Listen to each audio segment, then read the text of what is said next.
ABP news आपको रखे आगे। 8 साल पहले जब दिल्ली में एक धमाका हुआ था, उसका भी संबंध इजराइल से ही था। इजरायली राजदूत पर हमला किया गया था, उसमें भी ईरान का कनेक्शन था। अब 8 साल के गैप के बाद धमाका हुआ तो उसमें भी इजराइल का ही नाम आ रहा है और उसका भी ईरानी कनेक्शन का शक जताया जा रहा है। धमाके वाली जगह पर एनएसजी की टीम जांच कर रही है। यहीं पर एक इजरायली अधिकारी भी नजर आया है, यानी साफ है कि इजराइल और भारत की जांच एजेंसियां इसमें मिलकर काम कर रही हैं। इस धमाके के पीछे ईरान कनेक्शन की बात इसलिए भी सामने आ रही है क्योंकि मौके से एक चिट्ठी मिली है जिसमें 2 ईरानियों की हत्या का जिक्र है। इसमें ईरान के कमांडर कासिम सुलेमानी का बदला लिए जाने की बात कही गई है। जांच एजेंसियां मौके पर पहुंचकर सुराग तलाश रही हैं। आसपास की सीसीटीवी फुटेज और कॉल रिकॉर्ड्स को खंगाला जा रहा है जिससे धमाके में शामिल लोगों तक पहुंचने का सुराग मिल सके। तस्वीरें हम आपको दिखा रहे हैं जिस वक्त वहां पर जांच एजेंसियां पहुंची थी और जांच में इजरायली अधिकारी की भी मौजूदगी नजर आई और धमाके के ठीक बाद की तस्वीरें भी हम आपको दिखा रहे हैं। और हमारे साथ तमाम खास मेहमान भी जुड़ गए हैं। हमारे सहयोगी ओम प्रकाश तिवारी हमारे साथ जुड़े हुए हैं, विवेक काटजू साहब फॉर्मर डिप्लोमेट हमारे साथ मौजूद हैं, विक्रम सिंह साहब उत्तर प्रदेश के पूर्व डीजीपी और मेजर जनरल रिटायर्ड संजय सोही साहब हमारे साथ जुड़े हुए हैं। बहुत स्वागत है आप सभी का। ओम प्रकाश तिवारी, सबसे पहले इस चर्चा की शुरुआत मैं आपसे करना चाहूंगा, लेटेस्ट अपडेट क्या है, अभी तक की जांच कहां तक पहुंची है, क्या कुछ बातें निकल कर सामने आ रही है, सबसे पहले वो बताइए। मैं आपको बता दूं आदर्श कि जैश उल हिंद नाम के जिस कथित संगठन ने इस धमाके की जिम्मेदारी ली थी, दिल्ली पुलिस के आला अधिकारियों का कहना है कि अब तक की जांच में इस संगठन का कोई रोल, कोई भूमिका नहीं पाई गई है। दिल्ली पुलिस के आला अधिकारियों का कहना है कि भविष्य में अगर रोल आता है तो बात दूसरी है, लेकिन अभी तक की जांच में कोई इसकी भूमिका नहीं पाई गई है। दूसरी अहम बात यह है कि आज दिन भर ताबड़तोड़ छापों, फॉरेंसिक जांचों और अनेक लोगों से गहन पूछताछ के बावजूद दिल्ली पुलिस के हाथ इस जांच में अभी तक खाली के खाली ही हैं। उसके हाथ अभी तक ऐसा कोई अकाट तथ्य नहीं लगा है जिसके आधार पर वो ये कह सके कि इस धमाके का जिम्मेदार फला शख्स या फला संगठन था। हाँ, दिल्ली पुलिस ने आज यहाँ पर फॉरेंसिक जांच के लिए कई सैंपल्स भेजे हैं और अनेक जांच एजेंसियों ने मौके पर आकर घटनास्थल की जांच की है। आदर्श जी, आप रहे हमारे साथ। ओम प्रकाश तिवारी, मैं आपके पास आऊंगा लगातार अपडेट के लिए। ओम प्रकाश तिवारी हमारे सहयोगी कल से इस पूरी घटना पर नजर बनाए हुए हैं और देखिए इस पर बात करने के लिए हमारे साथ कई खास मेहमान भी जुड़े हुए हैं, विवेक काटजू साहब पूर्व डिप्लोमेट और उत्तर प्रदेश के पूर्व डीजीपी विक्रम सिंह साहब और रक्षा विशेषज्ञ मेजर जनरल रिटायर्ड संजय सोही साहब हमारे साथ मौजूद है। मैं सबसे पहले इस चर्चा की शुरुआत काटजू साहब आपसे करना चाहता हूँ क्योंकि पूरी अंतर्राष्ट्रीय बिरादरी की नज़र इस वक्त हम पर है। हालांकि भारत की तरफ से जो कुछ कहा गया उसके बाद इजराइल भी संतुष्ट नजर आ रहा है और हम लगातार कोशिश कर रहे हैं कि जल्द से जल्द उन लोगों तक पहुंच पाएं, इसके लिए कोशिशें पूरी पुरजोर जारी है। लेकिन अंतर्राष्ट्रीय बिरादरी की नज़र हमारे ऊपर जमी हुई है। सर, कैसे हम निपटेंगे, क्योंकि 2 ऐसे देशों के बीच के नाम आ रहे हैं वो जो आपस में दुश्मन है और हमारे दोस्त हैं। देखिए, इसमें अब हमने इस मामले को बहुत गंभीरता से लिया है। विदेश मंत्री ने अपने समकक्ष से बात की है, राष्ट्रीय सुरक्षा सलाहकार उन्होंने बात की है, विदेश सचिव ने बात की है और सचिव जो हैं संजय भट्टाचार्य विदेश मंत्रालय में इजरायली राजदूत से बात की है। उससे ये साफ जाहिर है कि भारत ने ये इजराइल को संकेत दे दिया है कि वो जब तक इस घटना के तह पर नहीं पहुंचेगा तब तक वो संतुष्ट नहीं होगा। पहली चीज। दूसरी चीज, इजराइल भी जानता है कि भारत ही में नहीं दुनिया भर में उसके जो राजदूतावास हैं वो खतरे से बाहर नहीं रहते हैं और भारत ने हर सूरत प्रयत्न की कि वो उसका दायित्व है कि इजरायली दूतावास या किसी और दूतावास और उनके राजदूत और उनके राजनयिकों की सुरक्षा पूर्ण रूप से करे। उसको भारत ने खूबी से निभाया है।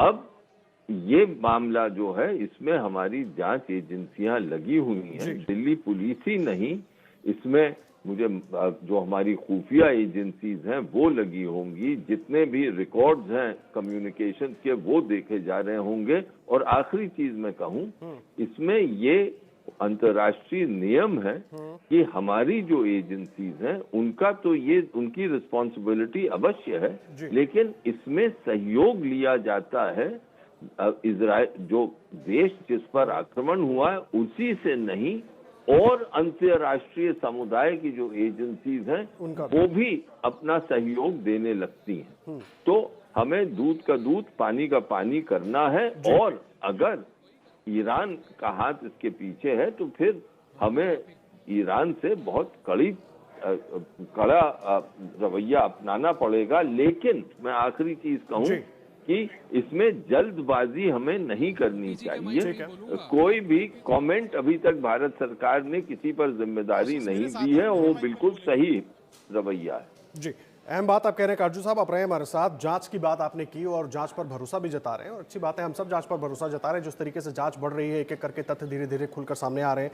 विक्रम सिंह साहब, मैं आपका रुख करूंगा और उसके बाद मैं मेजर जनरल रिटायर्ड सोई साहब के पास जाऊंगा। मेरा बड़ा अहम सवाल है, कल जिस वक्त ये घटना हुई उस इलाके की अगर टोपोग्राफी देखें ना, वहां से कुछ किलोमीटर की दूरी पर उस वक्त देश के तमाम संभ्रांत लोग, बड़े डिग्नेटरीज मौजूद थे, बीटिंग रिट्रीट कार्यक्रम चल रहा था।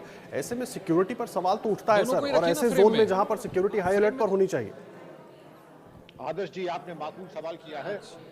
समय, स्थान और दिन 29 जनवरी बीटिंग द रिट्रीट का समय। सभी विशिष्ट व्यक्ति जो भारत में हो सकते हैं, राष्ट्रपति, उपराष्ट्रपति, प्रधानमंत्री, अधिकांश कैबिनेट एमपीज और सभी महत्वपूर्ण लोग, राजनयिक वहां पे मौजूद।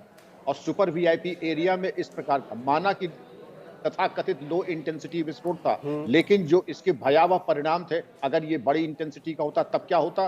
सुरक्षा कवच जिसको आप अभेद्य और हम अभेद्य समझते थे, उसको न केवल भेद करके चक्रव्यूह को ये घटना कारित की गई, इसके अलावा जो अमूलचूल, जो बिल्कुल त्रुटि विहीन सुरक्षा व्यवस्था होनी चाहिए थी, वो उसके ऊपर प्रश्न चिन्ह लगा। तो क्या हमारी तैयारी थी? सीसीटीवी कैमरेज खराब थे या खराब किए गए या दोनों हुए? जिन भी परिस्थितियों में मैं उम्मीद करता हूं कि इसका समावेश विवेचना में जरूर किया जाएगा। बहरहाल हमारी सुरक्षा व्यवस्था के ऊपर ये 5 प्रश्न चिन्ह है और इनका समाधान विवेचना में होना चाहिए आदर्श जी, क्योंकि इसका चयन अगर ये बड़ी इंटेंसिटी का ब्लास्ट होता तो इसके भयावह परिणाम होते। आखिरी बिंदु, जिस एक्सप्लोजिव का चर्चा की जा रही है वो है PETN, जो कि RDX के नीचे सबसे ज्यादा लोकप्रिय एक्सप्लोजिव माना जाता है आतंकवादियों का। ये सिनेगॉग ब्लास्ट 1980 पेरिस, इसके अलावा अंडरवेयर एक्सप्लोजिव जो था उसका इस्तेमाल हुआ था नाइजीरिया में और कई जगहों पे। तो इस चीजों से परिदृश्य में आप समझ सकते हैं कि ये एक बहुत ही गंभीर प्रकरण है और सुरक्षा के मामले में हमें पुनर्चिंतन करना होगा। इसीलिए सवाल हम पूछ भी रहे हैं और आप तमाम विशेषज्ञ लोग हैं जो उस पर बेहतर तरीके से रोशनी भी डाल पाएंगे। आप रहे हैं हमारे साथ। रक्षा विशेषज्ञ मेजर जनरल रिटायर्ड संजय सोई भी हमारे साथ मौजूद है, उनके पास भी चलेंगे, लेकिन इस बीच हमारे साथ हमारे सहयोगी आशीष कुमार सिंह जुड़ गए हैं। आशीष, ताजा अपडेट क्या है इस पूरी घटना को लेकर और क्या कुछ किस तरीके से जांच को आगे बढ़ाया जा रहा है? देखिए, एक बड़ी खबर मैं दे दूं आपको कि अभी तक की जांच में ये एस्टैब्लिश हो गया है कि किसी थर्ड कंट्री का हाथ नहीं है। जो कयास लगाए जा रहे थे कि संभवतः पाकिस्तानी एजेंसीज ने ऐसा किया हो, ऐसा नहीं है, इसको रूल आउट कर दिया गया है। हमें टॉप सोर्सेज ने बताया है कि किसी थर्ड कंट्री का हाथ नहीं है और इस ब्लास्ट को कराने के पीछे मकसद निश्चित तौर पर इजराइल को पॉलिटिकल मैसेज देने का था। लेकिन ये अभी एस्टैब्लिश तौर पर नहीं कहा जा सकता कि ईरान डायरेक्टली इन्वॉल्व था या किसी एजेंसी के थ्रू कराया। लेकिन फिर से मैं दोहरा दूं, जांच चल रही है, किसी तीसरे देश का इसमें इन्वॉल्वमेंट नहीं है। ऐसा नहीं है कि पाकिस्तानी एजेंसीज ने कराया, ये बात एस्टैब्लिश हो गई है। अब सिर्फ और सिर्फ सारी कड़ियों को जोड़ करके ये एस्टैब्लिश करने की कोशिश की जा रही है कि जो आरोप इसराइल ने लगाया है कि एक टेरर अटैक है उन पर और ऐसा लगता है कि ईरान इसके पीछे हो सकता है, वो किस हद तक सही है और ईरान का किस हद तक इन्वॉल्वमेंट था। लेकिन उसको लेकर के जांच अभी चल रही है और जैसा मैंने आपसे कहा कि किसी थर्ड कंट्री का इसमें इन्वॉल्वमेंट नहीं है। आशीष हमारे सहयोगी इस वक्त बड़ी खबर दे रहे हैं। देखिए, पाकिस्तान या किसी तीसरे देश का हाथ इस घटना में नहीं है। अभी तक की जांच में जो बात सामने आई है, इजरायली दूतावास पर धमाके को लेकर सूत्रों के हवाले से इस वक्त की बड़ी खबर मेरे सहयोगी आशीष सिंह जानकारी दे रहे हैं। पाकिस्तान या किसी तीसरे देश का हाथ नहीं है इस धमाके में। हालांकि लो इंटेंसिटी का धमाका था, लेकिन अभी तक की जांच के बाद यह बड़ा खुलासा किया गया है कि किसी तीसरे देश का हाथ इसमें नहीं है। आशीष, मैं एक और सवाल इस पर करना चाहूंगा, मैं जानना यह भी चाहूंगा हमारे दर्शकों के लिए कि अब जो जांच, क्योंकि ये बात अब सामने आ रही है, एक एक करके कड़ियों को जोड़ा जा रहा है, तो आगे जो जांच बढ़ेगी उसको कैसे बढ़ाया जाएगा, उसका कितना बड़ा कैनवस हो जाएगा? देखिए, लो इंटेंसिटी ये ब्लास्ट कराया गया और मुझे लगता है कि क्योंकि अभी तक ईरान की किसी एजेंसी ने, हिजबुल्लाह तक ने अभी इसको क्लेम नहीं किया है। एक अनोनिमस सा एक ग्रुप है जैश उल हिंद, जिसको ये कयास लगाया जा रहा था कि हो सकता है किसी का स्प्लिंटर ग्रुप हो, स्लीपर सेल हो, उसने ये किया। इसलिए मुझे लगता है कि जांच अब सही दिशा में चलेगी, इसको फोकस करते हुए चलेगा कि क्या ईरान का इसमें इन्वॉल्वमेंट है कि नहीं। लेकिन आपके सवाल का जवाब में मुझे लगता है ओपीजी ज्यादा बेहतर देंगे। ओपीजी, सवाल ये पूछ रहे हैं आदर्श कि अब क्या लगता है कि किस दिशा में बढ़ेगा और कितना एक्सपेंडेड होगा? देखिए, मैं आपको बता दूं कि जो मामले की जांच है उसमें सभी तथ्यों को ध्यान में रखते हुए दिल्ली पुलिस का कहना है जांच की जा रही है। और जाहिर सी बात है कि साल 2012 का जो धमाका था उसकी जांच में यहाँ पर लोकल मददगार पाए गए थे और दिल्ली पुलिस के आला कमान का मानना है कि इस धमाके में भी लोकल लोगों की मदद के बिना ये धमाका हो ही नहीं सकता था। ये बात जरूर हो सकती है कि 2012 के धमाके की तरह इसकी भी साजिशों के तार विदेशों से जुड़े हुए हों। लिहाजा अभी दिल्ली पुलिस की पूरी कोशिश है कि एक बार लोकल मददगार हाथ आ जाएगा तो उसके बाद कड़ियां खुद में खुद जुड़ती चली जाएंगी कि वो किसी तीसरे देश से अगर जुड़ती हैं तो देश कौन सा है। बहुत अहम बात कह रहे हैं आप, बहुत अहम बात कह रहे हैं ओम प्रकाश तिवारी। आप दोनों रहे हमारे साथ। रक्षा विशेषज्ञ मेजर जनरल रिटायर्ड संजय सोई साहब भी हमारे साथ जुड़े हुए हैं। सर, आप सुन रहे थे, आशीष ने जानकारी दी, ओम प्रकाश तिवारी भी जानकारी दे रहे थे। मेरा बड़ा सीधा सा सवाल है सर, वही सवाल जो मैंने अभी कुछ देर पहले विक्रम सिंह साहब से किया था कि सिक्योरिटी की बात तो है, साथ ही साथ सवाल इंटेलिजेंस पर भी है, और अगर स्लीपर सेल की बात आती है तो इसमें कहीं ना कहीं इंटेलिजेंस पर भी सवाल खड़े होंगे सर। ये आदर्श जो आप कह रहे हो और डीजी साहब ने जो बताया ये बिल्कुल ठीक है, क्योंकि जब चारों तरफ इस समय में इतना डिस्टर्बेंस चल रहा है, एक तरफ से सिक्योरिटी फोर्सेस अलर्ट है, 26 जनवरी और बीटिंग द रिट्रीट 29 तारीख उसी दिन ये हुआ, साथ ही साथ फार्मर्स चारों तरफ स्ट्राइक चल रहा है, उनका हड़ताल चल रहा है, वहां पर भी कुछ ना कुछ गड़बड़ होने का अंदेशा हो सकता है। तो ये कहीं ना कहीं जो इंटेलिजेंस पर सवाल उठ सकता है। लेकिन मैं एक चीज कहना चाहूंगा, छोटी सी बात कहना चाहता हूँ कि सिक्योरिटी फोर्सेस 100 बार डिनाई करते हैं, मिलिटेंट को एक बार सक्सेसफुल होना पड़ता है। तो एक बार जो सक्सेस होती है वो ही एक मतलब फिर दोबारा से आंखें खोलती है। यहाँ पर उन्होंने एक संदेशा देने की कोशिश की है कि जिस तरह का बम फेंका गया है, इससे ये साफ जाहिर होता है, और लेटर में भी ये कहा गया है कि एक ट्रेलर है, ये एक मैसेज है इजराइल को। अब ये किसने किया है, वो जो लेटर से हम अभी तक ये नहीं कह सकते कि वो ईरान का हाथ है, किसका हाथ है, क्योंकि वो गुमराह करने के लिए भी किया जा सकता है। लेकिन एक बात जाहिर है कि इसमें कोई लोकल लोग का साथ इसमें है, विदेशी ताकत जुड़ी हुई है।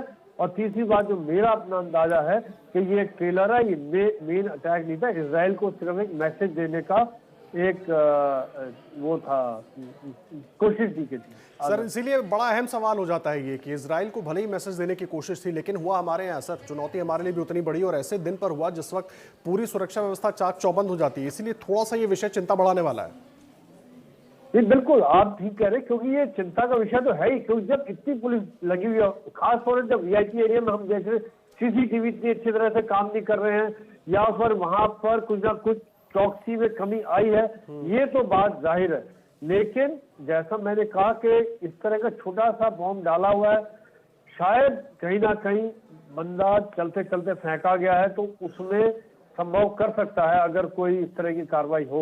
बड़ा मुश्किल है, पुलिस के लिए बहुत मुश्किल काम होता है, ये आसान नहीं है। डीजी साहब इसके बारे में और बता पाएंगे। मैं आ रहा हूं, मैं विक्रम सिंह साहब आपका रुख कर रहा हूं। आप सुन रहे हैं जो कुछ मेजर जनरल सोई साहब ने कहा। बड़ा सवाल यही है कि मैसेज भले इजराइल के लिए हो, लेकिन चुनौती तो हमारी भी है ना सर, और हम उससे निपटने के लिए तैयार है।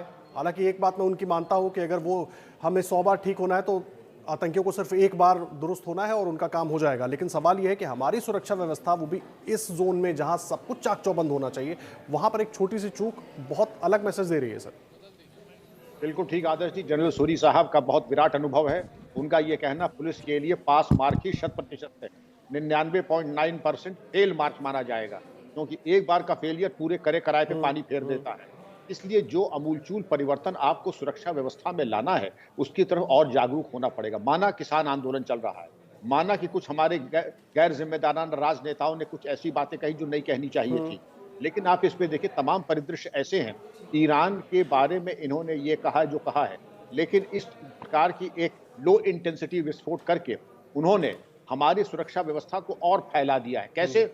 जहां जहां इजरायली जनता का पॉपुलेशन हो, चाहे मनाली में हो, गोवा में हो, मुंबई में हो, कहीं पर भी हो, वहां पर अब आपको उनकी सिक्योरिटी को और स्केल अप करना पड़ेगा। उसका खर्चा, उसका लॉजिस्टिक बैकअप सपोर्ट, उसका मूल्यांकन कर लें। इसके अलावा जो किसान आंदोलन है, वहां ऑलरेडी आपके रिसोर्सेज बुरी तरह से स्ट्रेच्ड हैं। तीसरे इसके ये है कि ये बात प्रकाश में आ रही, किसान आंदोलन में कहीं ना कहीं pro Khalistani elements funded by ISI. ये बताया जा रहा है कि 5 करोड़ रुपए आईएसआई ने बम्पर खालसा और खालिस्तान कमांडो फोर्स को दिए हैं। तो अब कहा जा रहा है कि पाकिस्तान का हाथ नहीं है, लेकिन ये बहुत जल्दी, मैं अभी भी ये समझ रहा हूँ कि शरारती तत्व इस वातावरण को और विषाक्त करने में चूकेंगे नहीं आदर्श जी, और एन केन प्रकारेण आपकी दिक्कतों को, हमारे देश की दिक्कतों को बढ़ाने में कोई कोर कसर छोड़ेंगे नहीं। इसलिए यहाँ पर यह जरूरी हो गया है कि जनरल साहब ने यह भी कहा कि जो लोकल फुट सोल्जर्स हैं, स्लीपर सेल्स हैं, बिना लोकल सपोर्ट के वो संभव नहीं है। तो दिल्ली पुलिस का काम यह भी होगा कि फुट सोल्जर्स, स्लीपर सेल्स का अनावरण करें, थोड़ी सी रिवर्स इंजीनियरिंग करें। यहां से शुरू किया विस्फोट, CC footages, intelligence, taxi driver, उसके पीछे जहां पहाड़गंज पे कौन थे, और जो डंप डेटा है उसके आधार पे जो टेलीफोनिक और अदर सर्विलेंस। अहम बात आप कह रहे हैं विक्रम सिंह साहब। दिल्ली में धमाका हुआ, उसकी गूंज पूरी अंतर्राष्ट्रीय बिरादरी में सुनाई दे रही है, और उसी पर हम अहम सवाल कर रहे हैं कि कोशिशें बिल्कुल हो रही हैं जल्द से जल्द आरोपियों तक, दोषियों तक पहुंचने की, जिन लोगों ने इजराइल के दूतावास के बहुत नजदीक ये धमाका किया। और जांच एजेंसियां पूरी शिद्दत से लगी हुई हैं, सभी जांच एजेंसियां एक दूसरे को सहयोग भी कर रही हैं और जल्द से जल्द दोषियों तक पहुंच भी जाएंगी। लेकिन सवाल ये कि इस धमाके के मायने क्या है, वही समझने की हम कोशिश कर रहे हैं। और ये हुआ तो क्यों हुआ। हमारे साथ तमाम खास मेहमान मौजूद है। विवेक काटजू साहब, मैं आपका रुख कर रहा हूं। आपने मेजर जनरल सोई साहब को भी सुना, विक्रम सिंह साहब को भी सुना। मेरा बड़ा अहम सवाल है, भारत का मित्र देश है इजराइल, और जिस तरह के दोस्ती भारत और इजराइल शेयर करते हैं उससे कई देशों को दिक्कत भी हो सकती है। क्या केवल ये एक बड़ी वजह हो सकती है, या वाकई न्यूसेंस क्रिएट करने की कोशिश देश में भी और देश के जो राजनीतिक संबंध है दूसरे देशों से उसके लिए भी? देखिए, इसके कई मकसद हो सकते हैं। पहला कि जो पश्चिम एशिया की एक राजनयिक स्थिति है, जो वहां पर जो शत्रुताएं हैं, उसकी गूंज भारत में ले आओ कि भारत के राजनयिक संबंध पश्चिम एशिया के देशों के साथ कुछ कॉम्प्लिकेट करो। एक ये हो सकता है मकसद, और हमें इस मकसद को नजरअंदाज नहीं करना चाहिए।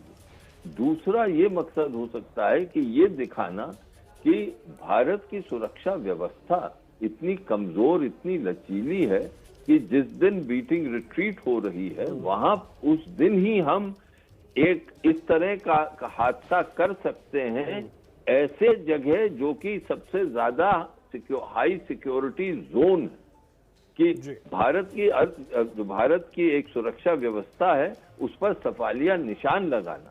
तो ये जो दो मकसद हैं, इस पर हमारा ध्यान विशेष रूप से जाना चाहिए, क्योंकि जिस तरह ये हुआ है वो तो हमारे दो सिक्योरिटी एक्सपर्ट्स बैठे हैं, वो बताएंगे। लेकिन जो मंशा है, जो राजनयिक मंशा होती है देशों की ये सब अंजाम दिलाने में, ना क्यों कोई ना कोई मंशा तो होती है, उसके बिना तो इस तरह का हादसा नहीं होता है। उस मंशा तक पहुंचने के लिए हमारे जो एनालिस्ट हैं, जो विशेषज्ञ हैं, जो विश्लेषण करते हैं, उनको पहुंचना बहुत ही जरूरी होता है। अहम बात आप कह रहे हैं। मैं एक बार विक्रम सिंह साहब का रुख कर रहा हूं। विक्रम सिंह साहब, बहुत अहम बात कही है अभी काटजू साहब ने। सवाल बड़ा यही है, सुरक्षा एजेंसियों की जिम्मेदारी है, लेकिन उसमें भी मैं ये समझना चाहूँगा, खास करके दिल्ली, बार बार सवाल यही उठ रहा है कि सबसे जो दिन देश के लिए बहुत महत्वपूर्ण हो जाता है उस दिन सब कुछ हो रहा है। सवाल एजेंसियों पर खड़े हो रहे हैं, लेकिन स्लीपर सेल का जिक्र बार बार अपनी चर्चा में हो रहा है। मैं समझना चाहूँगा कि एक तो ये आते कैसे हैं, काम कैसे होता है, और दूसरा इनको कंटेन करने के लिए सुरक्षा एजेंसियों के पास कोई मॉड्यूल है क्या, कोई तरीका है क्या? अच्छा सवाल आपने कि ये पूछा कि स्लीपर सेल बनते कैसे हैं। तो इसके लिए जो रेडिकलाइज्ड एलिमेंट है और जिनका किसी तरीके से सहानुभूति पड़ोसी देश से होती है, ऐसे तत्वों को, मेरा कदापि ये संकेत नहीं है कि किसी जात बिरादरी की तरफ, इसमें हर बिरादरी के लोग हो सकते हैं, कोई भी हो सकता है, लेकिन स्लीपर सेल कल्टिवेट करने के लिए पाकिस्तान की ISI और विदेशी एजेंसियां उनको एन केन प्रकार प्रलोभन दे करके, ब्लैकमेल करके, हनी ट्रैप करके हमवार करती हैं, उनसे वांछित कार्रवाई कराती हैं, और इस तरीके का उनको प्रशिक्षण दिया जाता है कि जो स्थानीय उपभोग, ये ग्रोसर के यहाँ या स्थानीय पंसारी के यहाँ जो सामग्री मिलती है, यूरिया आदि और कील कांटे, इसके आधार पे हम किस प्रकार बम बना सकते हैं। लेकिन ये बम थोड़ा सा ये अलग, क्योंकि इसमें अगर PETN का इस्तेमाल हुआ है, ये आसानी से पड़ोस के दवा की दुकानों पे या पंसारी क्या नहीं मिलता है। लेकिन स्लीपर सेल का जो गठन होता है वो एक लंबी कार्रवाई होती है, उसका भंडारण होता है। अगर बम बनाना है, उसके 8 इंग्रेडिएंट्स हैं, तो 8 इंग्रेडिएंट्स एक जगह नहीं रहेंगे, वो कम से कम 4-5 जगहों पे रहेंगे। और जब उनके आका उनको हुक्म देंगे कि यहाँ पर प्रभावी कार्रवाई करनी है या इस तरीके करना है, तो सब इकट्ठा होकर के स्थानीय लोग मिल करके उसको बम को तैयार करेंगे और गंतव्य पे जाकर के उसकी रेकी करेंगे। रेकी करने के बाद बम को प्लांट करेंगे और उस पर डेटोनेटर एक व्यक्ति करेगा, टाइमर एक व्यक्ति करेगा, बॉल बेयरिंग एक व्यक्ति करेगा, विस्फोटक एक व्यक्ति करेगा, असेंबली अगला करेगा। कट ऑफ सिस्टम होता है और कट ऑफ सिस्टम में यह स्पष्ट होता है कि एक व्यक्ति ने जाने दूसरा क्या कर रहा है, तीसरा क्या कर रहा है। इस कट ऑफ सिस्टम के माध्यम से आप ये मान के चलिए जिगसॉ पजल के विभिन्न टुकड़ों को जोड़ करके एक पूरा चित्र दुश्मन देश या दुश्मन संगठन तैयार कर लेता है और उसके आधार पर कार्रवाई होती है। तो ये चीज जो है, इसका अनावरण हमारी आईबी रॉ भली भांति कर, मिलिट्री इंटेलिजेंस भली भांति कर लेती है, उसमें इनको महारत है और विश्व में इनका एक रिकॉर्ड है इस तरीके के स्लीपर सेल्स का अनावरण करना और उनके खिलाफ कार्रवाई। और इस बीच इजराइल की deputy chief of mission Rony Clein ने एबीपी न्यूज से बात करते हुए कहा कि ईरान पहले भी ऐसे हमले करता रहा है, लेकिन अभी पुख्ता तौर पे ये नहीं कहा जा सकता कि इस धमाके में उसका हाथ है। इजराइल के डीसीएम से बात की हमारे संवाददाता आशीष सिंह ने। We heard the ambassador speaking to us, to my colleague Pranay, in the morning. He mentioned that Israel considers this as a terror attack, an attack on Israel. What makes you say that, ma'am?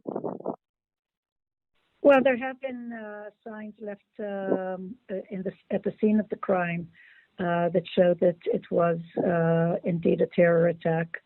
And the more the investigation continues, the more that we can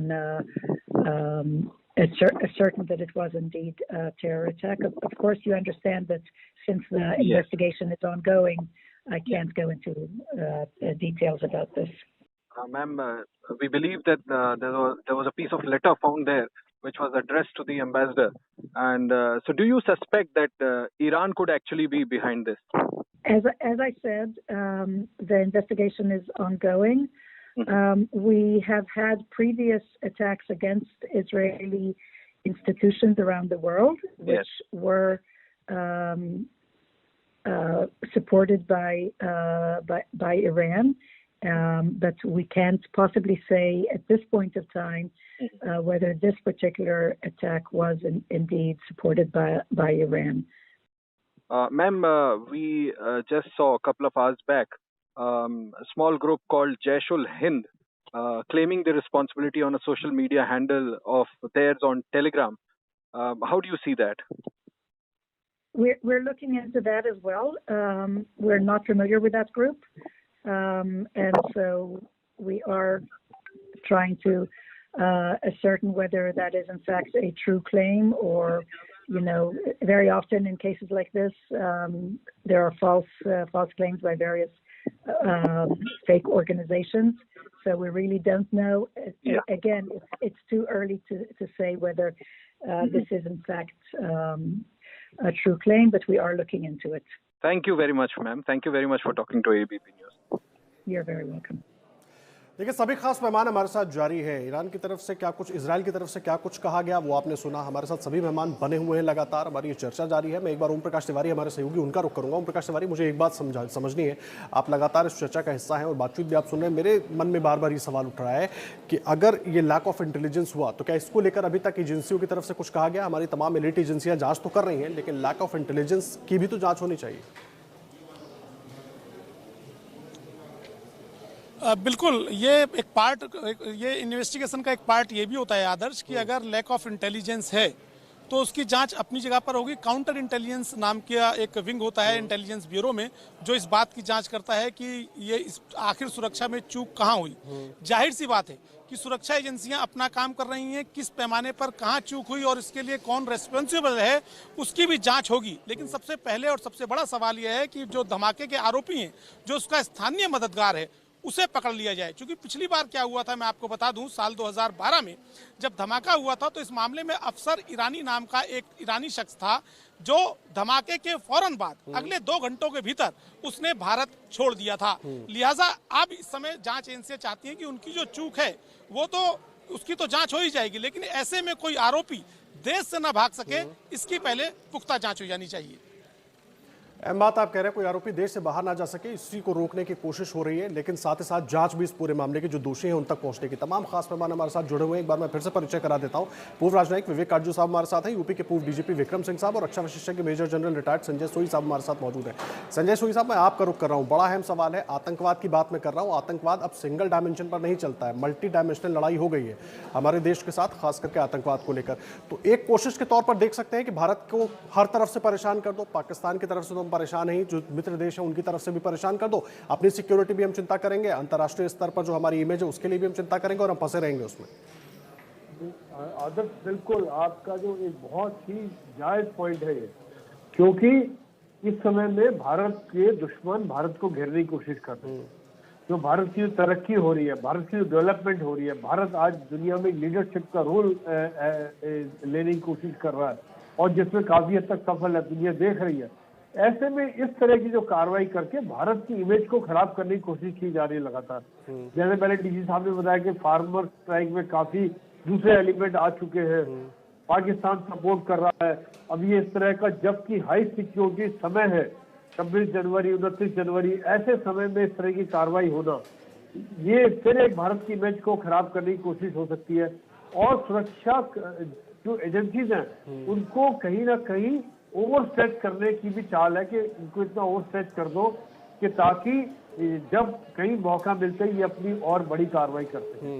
ये सिर्फ संकेत था, लेकिन संकेत इसी तरफ दिया था कि भारत की तैयारी में चूक है, ये दुनिया को दिखाने की कोशिश की गई है। आनंद, अहम बात आप कह रहे हैं, तैयारी में चूक है, ये दिखाने की कोशिश की गई है और इसके जरिए एक संदेश भी देने की कोशिश की गई है। लेकिन जिस तरह से हमारी जांच एजेंसियां लगी हुई हैं और ओम प्रकाश तिवारी हमारे सहयोगी जिस तरह से पूरा अपडेट भी दे रहे हैं, जल्द ही उम्मीद यही कि इसका खुलासा भी होगा। विक्रम सिंह साहब, मैं आपके पास भी आ रहा हूँ, उसके बाद मैं विवेक काटजू साहब का रुख करूंगा। बड़ा अहम सवाल है, जांच तो हम कर रहे हैं, जांच हमारी हो रही है, लेकिन सवाल ये उठता है कि इस जांच के दौरान हमारी कोशिश ये होनी चाहिए कि हम जल्द से जल्द पहुंचे इन लोगों तक। एक तो ये बात, दूसरी कोशिश जो बड़ा अहम कि हम जो लूप होल्स हैं उनको दूर कर लें, या हमारी जो इंटेलिजेंस है वो चाहे बॉर्डर से लेकर स्टेट तक या सेंटर तक या फिर हमारे कैपिटल तक है, वो इंटेलिजेंस में एक कम्युनिकेशन ऐसा होना चाहिए ना कि सब जगह इंफॉर्मेशन एक साथ पहुंच जाए।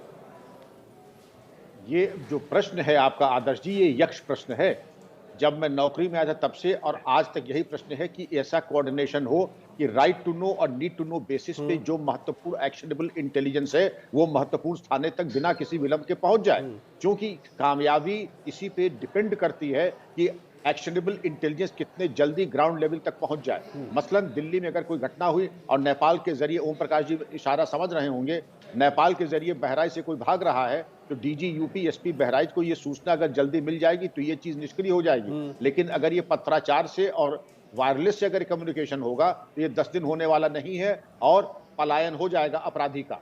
मैं एक सांकेतिक रूप से आपके सामने एक वो घटना बता रहा हूं जो कि हो चुकी है और विगत में इसको हम लोगों ने प्लग करने की कोशिश भी की है। अब प्लग कितनी होगी, अच्छी होगी, इसमें अहम का कोई स्थान नहीं है। क्रेडिट मिलेगा तो राष्ट्र को मिलेगा, सबको मिलेगा, और अगर हार होगी तो सबकी हार होगी। किसी एक क्रेडिट के चक्कर में ऐसा ना हो कि सबको अपयश मिल जाए। लेकिन इसके जो स्टैंडर्ड ऑपरेटिंग प्रोसीजर्स है उसको परिष्कृत करना, इंटेलिजेंस शेयरिंग इतनी अच्छी होनी चाहिए नेशनल सिक्योरिटी एजेंसी के स्तर के ऊपर, सारी इंटेलिजेंस को उसका संकलन होकर के तत्काल उस पर कार्रवाई होना, मैं समझता हूं कि इसको अब किया जा रहा है। तभी आपके सामने बड़े अच्छे और एनकरेजिंग परिणाम भी आ रहे हैं आदर्श जी। और इसमें और उसको करने के लिए परिष्कृत करने की आवश्यकता है, क्योंकि अगर ये हो जाता है जो कि अब हो भी रहा है, लेकिन क्वालिटी ऑफ इंटेलिजेंस, मैं जो कहना चाह रहा हूं कि क्वालिटी इंटेलिजेंस, एक्शनेबल इंटेलिजेंस, मौसम की जानकारी की नहीं, गरज के साथ छींटे पड़ेंगे अन्यथा मौसम साफ रहेगा, ऐसी इंटेलिजेंस का कोई माने नहीं है। स्पेसिफिक इंटेलिजेंस इस क्षेत्र में ये व्यक्ति इतने बजे ये सामग्री लेके जा रहा है, तब तो हम मानेंगे इंटेलिजेंस क्वालिटी है, अन्यथा हवा में गांठ बांधने से कोई काम नहीं होगा आदर्श जी। लेकिन क्वालिटी इंटेलिजेंस को जनरेट करना, डेवलप करना, डंप डेटा को एनालाइज करना, सर्वेलेंस डेटा को artificial intelligence, big data analytics के माध्यम से, हमारे पास आज टेक्नोलॉजी में 5 साल में पूरी क्रांति आ गई है इंटेलिजेंस कलेक्शन में।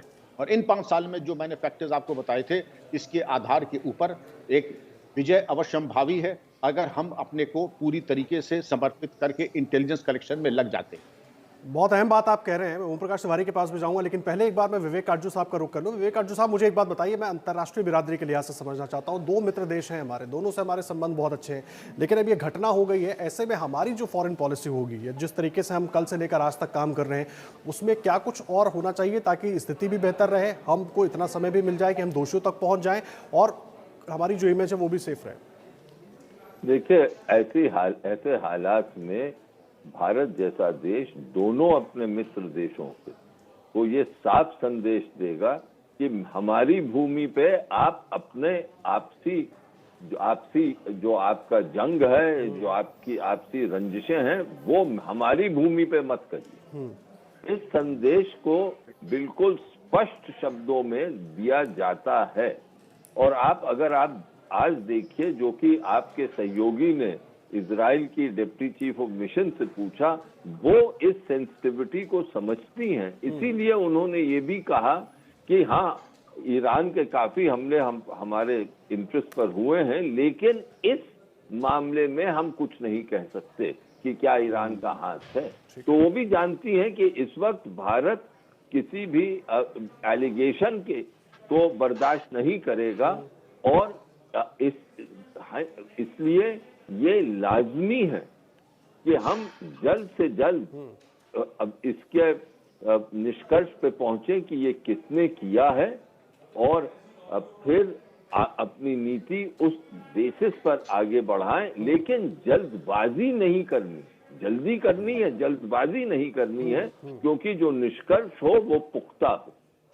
बात आप कह रहे हैं जल्दी करनी है, जल्दबाजी नहीं करनी, और शायद हमारी एजेंसियां, हमारी सरकार भी इसी नीति पर आगे बढ़ रही है, और लगातार जिस तरह से जो बातें सामने आ रही है वो भी कुछ इसी ओर इशारा कर रही है। ओम प्रकाश तिवारी, आपके पास आ रहा हूं। विक्रम सिंह साहब को आप सुन रहे थे, उन्होंने इशारों में इंटेलिजेंस पर और जो काउंटर, खास करके जो इंटेलिजेंस शेयरिंग की बात होती है ना, उस पर भी सवाल उठाया। मैं इसलिए आपसे ये पूछ रहा हूँ क्योंकि बहुत नजदीक से आप इन एजेंसियों को देखते हैं, इनकी कार्यप्रणाली को जानते हैं। क्या सेंट्रलाइज्ड है इंटेलिजेंस हमारा इतना? उसकी अगर है तो फिर दिक्कत क्यों हो रही है, नहीं है तो क्यों नहीं? देखिए, सरकार के दावे कुछ और होते हैं, एजेंसियों के दावे कुछ और होते हैं, लेकिन जो सच्चाई होती है वो उसके एकदम उलट होती है। मैं जो कह रहा हूँ, विक्रम सिंह साहब उसको बहुत अच्छी तरह समझ भी रहे होंगे, लेकिन एक सबसे महत्वपूर्ण बात यह है कि इस समय एक बम धमाका हुआ है और बम धमाके के आरोपी को पकड़ा जाना बेहद आवश्यक है। यही कारण है कि आज दिन भर यहाँ पर तमाम खुफिया और जांच एजेंसियों के लोग, अधिकारी आए और उन्होंने मामले की जांच की। मैं आपको एक सबसे अहम बात बताना चाहता हूँ आदर्श, कि इसका लोकल मददगार तो दिल्ली पुलिस पकड़ लेगी, लेकिन अगर इसके विदेशी कनेक्शंस की जांच शुरू हुई तो दिल्ली पुलिस को उसमें लोहे के चने चबाने पड़ेंगे, क्योंकि 2012 में जो बम ब्लास्ट हुआ था उसमें 4 ईरानी नागरिकों के बारे में दिल्ली पुलिस ने लेटरोगेटरी भेजा था ईरान को, और 8 साल बीत गए हैं, आज तक ना उन चारों की गिरफ्तारी हो पाई है और ना इन चारों के बारे में लेटरोगेटरी की बाबत कोई जवाब ईरान से आया है। तो लोकल मददगार तो पकड़ लिया जाएगा, लेकिन वो जो देश से भाग गए वो ना पकड़े गए हैं और ना संभवतः कभी प्रोसिक्यूट हो पाएंगे। तो इसका पूरा इशारा उसी इंटेलिजेंस की तरफ है। सबसे अहम आज के डेट में बात यह है कि कोई शख्स देश से बाहर ना भाग पाए, और ये सारी इंटेलिजेंस एजेंसीज की इस समय सबसे ज्यादा जोर इसी बात पर है कि कोई भी शख्स, कोई भी आरोपी देश से बाहर न जा पाए, और इसके लिए हर मुकम्मल कोशिश की जा रही है। आदर्श, अहम बात आप कह रहे हैं। मैं मेजर जनरल सोई का रुख कर रहा हूं। सर, मुझे एक बात बताइए, आप भी अपनी बात में ये कह रहे थे कि ये जो धमाका है ये एक छोटा सा धमाका है, दिखाने के लिए किया गया है। सर, अगर एक मैसेज देने की कोशिश हो रही है तो हमारी तैयारियों को देश भर में कुछ और अलग तरीके से बीफ अप करने की जरूरत नहीं है, ताकि इस तरह की जो हिम्मत है वो दोबारा ना हो? जी बिल्कुल, इस समय में जो जरूरत है, क्योंकि थ्रेट बढ़ता जा रहा है। जो आज जो डीजी साहब कह रहे हैं, स्लीपर सेल की संख्या शायद काफी ज्यादा बढ़ चुकी होगी, क्योंकि जो भी डिस्कंटेंट एलिमेंट्स हैं उनको पाकिस्तान के जासूसी एजेंसी और चीन की जासूसी एजेंसी कैच करने की कोशिश करते हैं, जो उनकी भावनाओं के साथ खिलवाड़ करके और बाद में उनको ब्लैकमेल करके बिठा के रखते कि जरूरत पड़ने पर वो सामने आए और उसके कुछ ना कुछ करें। तो एक तरह से चाहे वो टेक्निकल इंटेलिजेंस हो, काउंटर इंटेलिजेंस हो, और अपना जो ह्यूमन और टेक्निकल दोनों एंगल में बहुत काम करने की जरूरत है, और काफी इस चीज को फैलाना है, और ऑल इंडिया कोऑपरेशन और कोऑर्डिनेशन की जरूरत है, जिसके बीच में कई बार कमी हो जाती है, वन अप मैनशिप आ जाती है। उस चीज को दूर रखते हुए, जैसे डीजी साहब ने बताया था कि नेशनल हित को सामने रखा जाए, देश हित को सामने रखा जाए, तो सबसे बड़ी जीत हमारी हो सकती है। आदर्श प्रकाश तिवारी, मुझे एक बात बताइए, अभी तक की जो जांच में बातचीत सामने आई है उसको देखकर एजेंसियों की तरफ से क्या लग रहा है कि जांच सही दिशा में आगे बढ़ रही है? अभी और भी इसके अलग अलग आयाम हैं जिन पर जांच हो रही है, अभी उस पर बात नहीं हो रही है?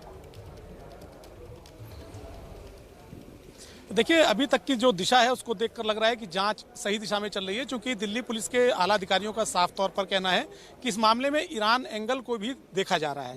दूसरी बात कि इस मामले में अगर एसएफजे का हाथ है या किसी और स्थानीय संगठन का हाथ है तो उसकी पॉसिबिलिटी को भी चेक किया जा रहा है। यानी जांच अधिकारियों का भी मानना है और हम लोगों की भी समझ में जांच एकदम सही एंगल में है, चूंकि ये काम या तो ईरान वर्सेज इजराइल होगा या फिर किसी स्थानीय संगठन का हाथ होगा, जैसा कि जांच एजेंसियों का मानना है, और अगले 24 घंटों में इसकी पूरी की पूरी पिक्चर एकदम साफ हो जाएगी। आदर्श। अहम बात आप कह रहे हैं, आप रहे हैं हमारे साथ।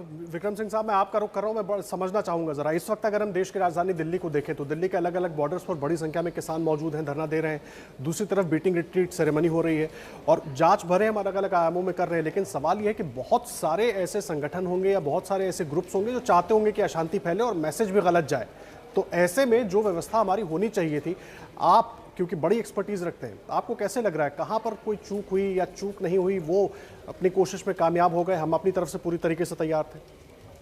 आदर्श जी, इसको समझे कि ये स्थिति आज जो देश ये समाज की है, डू और डाई की स्थिति बहुत राजनीतिक दलों, बहुत राजनीतिक मित्रों की है, क्योंकि वो समझ रहे हैं कि अगर इस बार फेल हो गए 6 महीने तो राजनीतिक वानप्रस्थ में चले जाएंगे और फिर दोबारा उनके लिए संन्यास के अलावा कोई मार्ग नहीं रहेगा। तो इसलिए आपने देखा होगा कि एक चैनल आपका नहीं, जैसे ही एक किसान मारा तो उनका गोली, पुलिस ने गोली चला दी और एक किसान मर गया पुलिस की गोली से, आपको नाम खोलना उचित नहीं होगा। लेकिन किस बेकरारी से वो इंतजार कर रहे थे कि पुलिस और प्रशासन से कोई त्रुटि हो और वो बाजी जीत जाए। ये स्नेक्स एंड लैडर्स का खेल जो है ना, ये आप देखें कि पिछले 7 दिन से चल रहा है, जब से किसान आंदोलन, और इतनी ज्यादा रस्साकशी हो रही है, स्टेक्स इतने ज्यादा है, आईएसआई का इन्वॉल्वमेंट है। इन तमाम परिदृश्य पे आप देखें कि अगर कोई 5-10 करोड़ रुपए खर्च करके इस तरीके का विस्फोट करके भ्रम, असमंजस और एक असहजता की एक वातावरण को ले आए तो कोई उसमें किसी को आश्चर्यचकित होने की जरूरत नहीं है। और ऐसे शरारती तत्व, अवांछित तत्वों ने पहले भी ऐसे कुंसित प्रयास किए, ये पहली बार नहीं है, पहले भी ऐसे प्रयास हुए हैं, क्योंकि डू और डाई सिचुएशन में लोग डेस्परेट एक्शन करते हैं।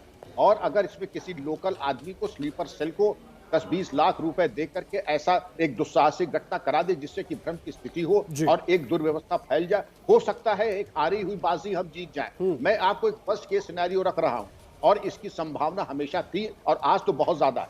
लेकिन जैसा कि ओम प्रकाश जी ने कहा, हमारी सुरक्षा agencies, investigation special cell, NSD पूरी तरीके से सक्षम है इसके सफल अनावरण के लिए। ठीक है, काजू साहब कुछ कहना चाह रहे थे आप? विक्रम सिंह साहब जब बोल रहे थे, काजू साहब कुछ कहना चाह रहे थे। जी सर।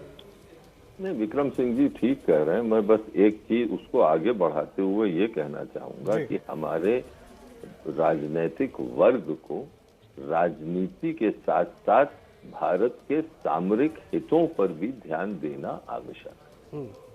जब तक सामरिक हितों पर ध्यान नहीं दिया हमारे राजनीतिक वर्ग, और इसमें मैं किसी भी पार्टी का जिक्र नहीं कर, पूर्ण राजनीतिक वर्ग का कर रहा हूं। और मुझे ये मेरा भरोसा है और अनुभव है कि जिस देश का राजनीतिक वर्ग अपने देश के सामरिक हितों को सबसे ऊपर रखता है और राजनीति करते हुए, चाहे वो विपक्ष में हो या सत्ता पक्ष में हो, उसको सबसे ऊपर रखता है, वो देश सफल होता है। और आज के दिन जो भारत को चुनौतियां हैं भारत के सामने, उसके लिए तो ये पूर्ण रूप से आवश्यक है हमारे राजनीतिक वर्ग के लिए। ठीक है, बहुत अहम बात आप कह रहे हैं। और जिस तरह से ओम प्रकाश तिवारी मेरे सहयोगी भी लगातार बता रहे हैं कि एजेंसियां बिल्कुल करीब हैं और हो सकता है, उम्मीद यही है कि 24 घंटे में इस घटना से जुड़े तमाम खुलासे भी एजेंसियों की तरफ से कर दिए जाएं। हम सबको यही उम्मीद है। आप सबका बहुत धन्यवाद इस पूरी चर्चा में हिस्सा लेने के लिए। विक्रम सिंह साहब आपका, काजू साहब आपका, मेजर जनरल सोई साहब आपका भी बहुत धन्यवाद, ओम प्रकाश तिवारी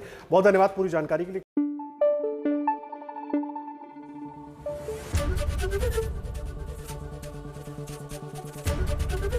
एबीपी न्यूज आपको रखे आगे।